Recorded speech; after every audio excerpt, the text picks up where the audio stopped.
میں ایک آپ کو واقعہ بتاؤں.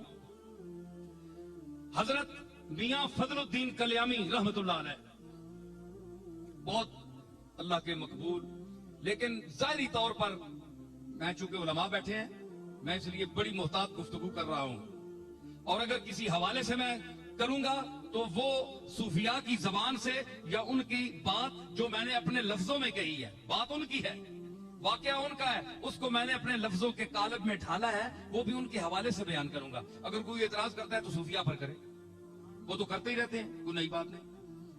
تو حضرت میاں فضل الدین کلیامی رحمت اللہ علیہ کے لیے مشہور تھا کہ وہ ظاہر نماز نہیں پڑھتے تھے، کبھی ان کو کسی نے نماز پڑھتے نہیں دیکھا. تو فقہ کے مطابق کبھی جس کو نہ دیکھا اس کی نماز جنازہ نہیں ہوتی، لہذا ان کی نماز جنازہ رکھ دی گئی. انہیں مولوی جو حضرات تھے بڑے بڑے علماء، اس کے ماڑی دانشمنداں، ان کے قریب کوئی جگہ ہے وہاں کے بہت بڑے قاضی تھے، وہ خچر پر کتابیں لاد کر لائے تھے کہ میں جو وہاں اس کی نماز پڑھے گا میں اس پر فقہ کے فتویٰ صادر کروں گا. میرے دادا پیر میر علی شاہ چلے گئے.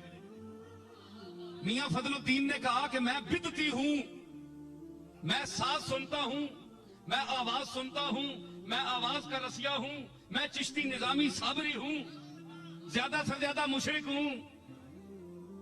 یہ تو فیصلہ میرا مالک کرے گا، پر میں مروں گا تو میری قبر کے اندر گھس کر سارنگی بجانا. سارنگی بجائی گئی اور کہا گیا کہ میرا جنازہ کوئی نہ پڑھے. لوگوں نے خلیفہ عرض کی تھی کہ بلا وہ فلانے مفتی صاحب نے تو فتویٰ دے دیتا ہے اے ہے ہی مشرک تے بدعتی، اس کی نماز جنازہ نہیں ہو سکتی. فرمایا کہ میکی نوالی تو علی کے کفن پوائی کے منجی میری رکھی چھوڑیو، رکھ دیو. ایک شاہ سوار آئے گا وہ نماز پڑھائے گا. ہوں پتہ نہیں شاہ سوار کیڑا ہے. اس وقت نہ کوئی موٹر نہ کوئی شہ. پیر میر علی شاہ صاحب میرے دادا کوڑے تے بیٹھے کلیام میں پہنچے. پیر صاحب کہتے ہیں مخلوق کھلوتی سی، مولوی صاحب نے کہا اس دی ایک بندہ جنازہ نہیں پڑے گا. بابا صاحب فرمایا کہ اے تو مفتی ایک بندے دی گل کرنا، میرے جنازے دلی دے لوگ بھی شامل ہون گے. اور دلی دے بندے کتوں آؤ جی؟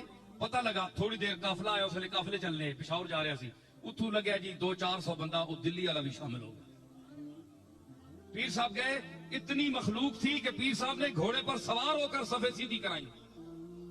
اور میرے دادا نے وہاں کھڑے ہو کر، وہ صرف پیر نہیں تھے، نذرانے بٹورنے والے، جیبیں گرم کرنے والے، جی مشکل کشا اور حاجت روا کہلوانے والے، امور غیب میں ہاتھ ڈالنے والے، اللہ کی تقدیر کو بدلانے کا دعویٰ کرنے والے، وہ عاجز بندے تھے، ایسے پیر نہیں تھے. وہ عرض کی بڑھ کر کہ مالک میں جا رہا ہوں، اس کا باطن جانے اور تو جانے، اس کو ظاہر میں نماز میں کسی نے نہیں دیکھا. تو گئے تو فرمایا کھڑے ہو کر، کوئی کتاب پاس نہیں تھی، ذالکل کتاب اندر تھی. فرمایا جس کو علم کا دعویٰ ہے میرے علی کھڑا ہے، جس کو میاں فضل الدین کلیامی کے ایمان میں شک ہو وہ یہاں مناظرے کے میدان میں اترے. 10 منٹ میرا دادا کھڑا رہا، کوئی بندہ نہیں اترا. آخر آپ نے جنازہ پڑھایا.